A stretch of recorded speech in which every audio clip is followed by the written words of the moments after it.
And we are back with the third segment of the GSMC Basketball Podcast presented by the GSMC Sports Network. And in this segment, I'm going to be talking about the most 25-point games in Olympic basketball history since 1992. Now, the reason why I'm doing it since 1992 is because that was the year when NBA players and NBA talent was able to compete in the Olympic basketball, because before it was mainly composed of college athletes or like collegiate athletes and non NBA players. Like there was no NBA players in the Olympics up until 1992.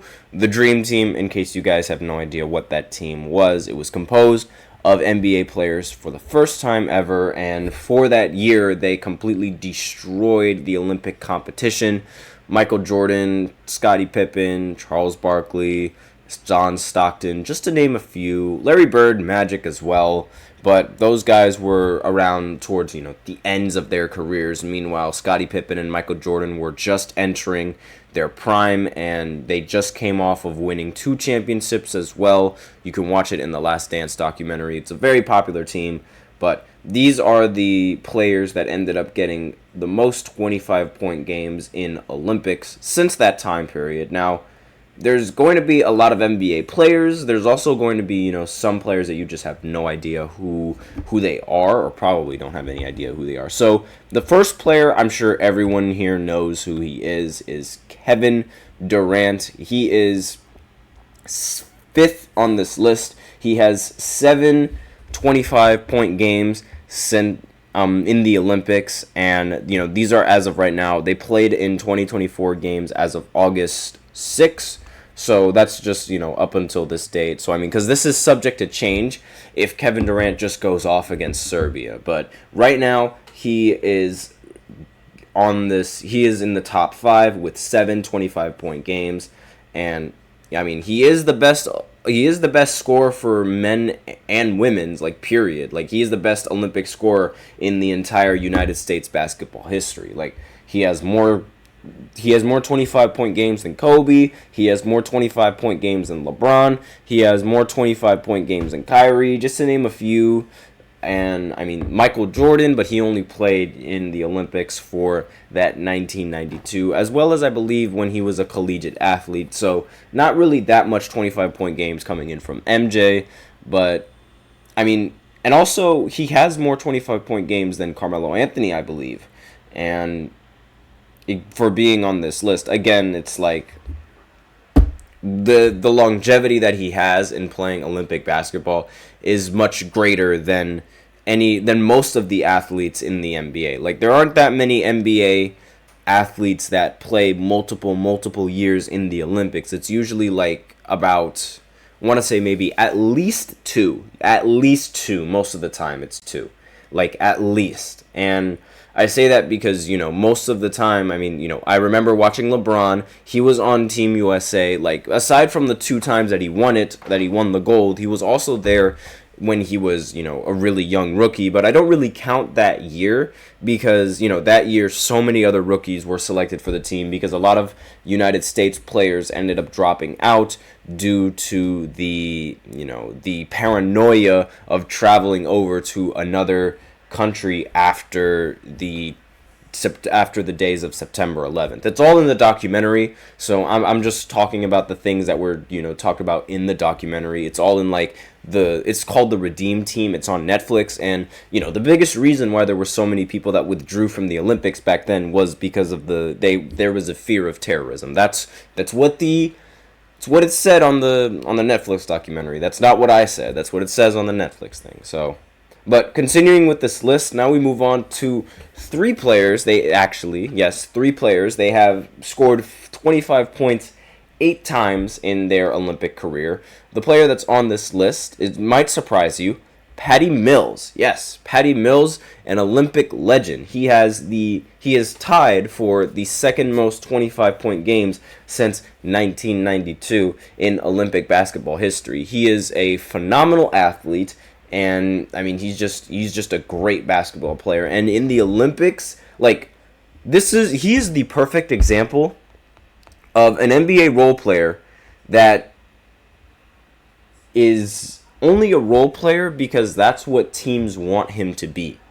Because if he could easily be the number one option on an NBA team. It's just that, he's much better as a role player, that they'd never put him as a number one option. Like, if you really think about it, no NBA team is going to confidently sit there and say Patty Mills is our number one option. Like, that's just not going to happen. But come Olympics, that he is a completely different animal. Like, he just turns into this ridiculous scorer that can just go off any given night. And he only recently joined this list. Before, there was only 2 people on this list of, having 8 games where you scored 25 points in the Olympics. Like, because he recently, in the closeout game against Serbia, he recently scored 26 points in the closeout game. So he was just recently added to this list. And again, very, very impressive coming in from Patty Mills. And those are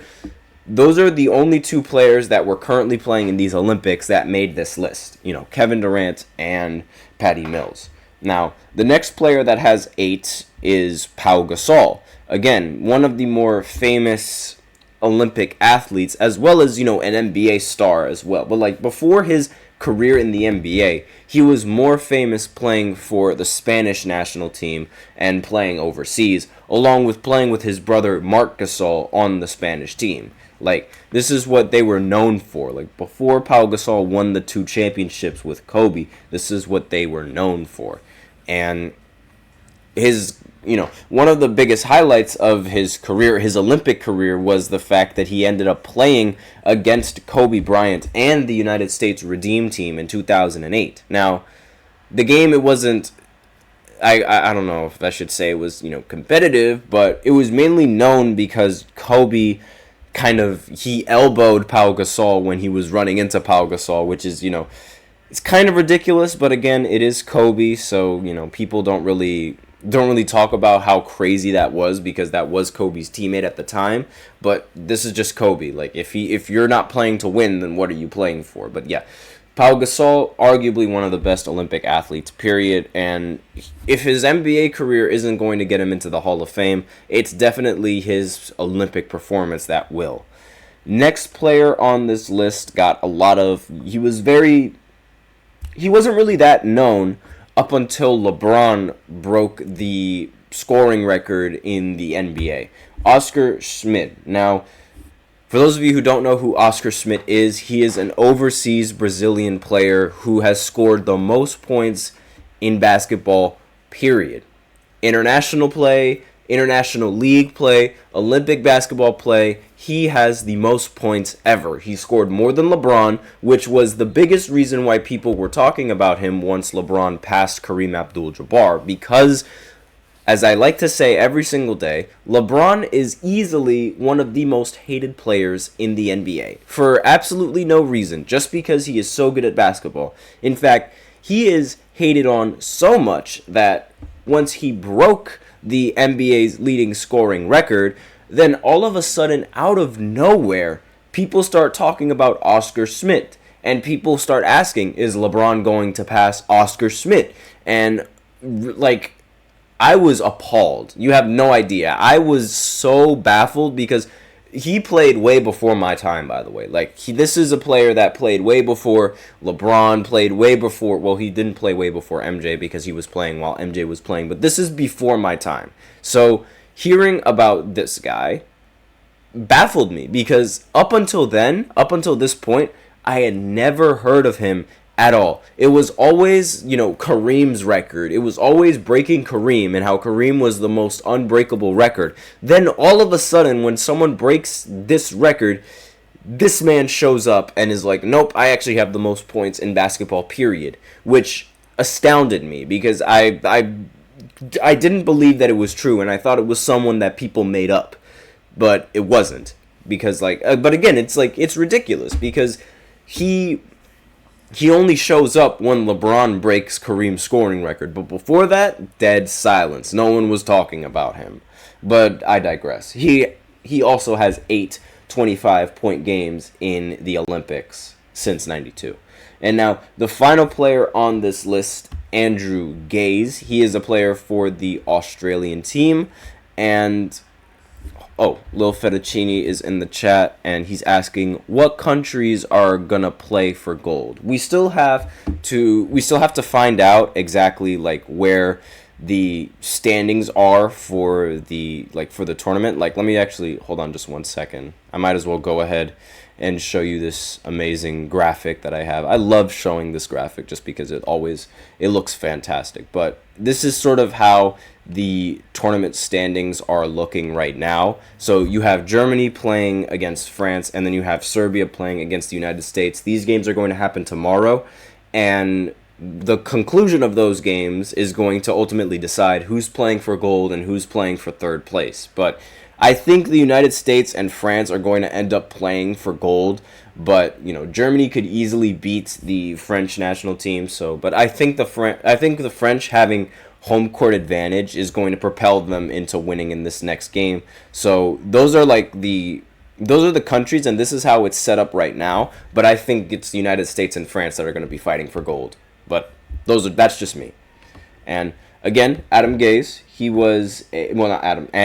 excuse me. He ended up, playing most of his career with the Australian team. He does have an NBA championship with the 1999 Spurs, I believe. Yes, it was arguably one of the worst championships in terms of viewership ever, because nobody wanted to watch the Spurs go up against the Nets, I believe it was. Actually, wait, no, it wasn't the Nets. I apologize, but nobody wanted to see the Knicks. It was, I believe. No one wanted to see this matchup at all. It was just, it was horrible in terms of viewership, and because again, everyone sort of assumed that the the Spurs were going to end up beating the New York Knicks, and I mean that was very true, because the Spurs ended up sweeping the Knicks, and it was never a competition, never. It was awful. The game was bad, and it was one of the Tim Duncan's performances in those finals. It was one of the least talked about finals performances I've ever seen in my life, and it's crazy. But that is just a little fun fact about him. He does have an NBA championship, but his NBA career wasn't it wasn't all that. So that's all that I have on this segment. So now I will go ahead and go into the fourth segment, where I talk about the women's basketball standings, as well as the women's viewership, and just things around that, and the reason why I think the women's basketball isn't gaining that much traction, just at least on the United States side. For every other country, a lot of the countries, they're getting views, but I'm just going to talk about the United States right after this short break. Be sure to stay tuned.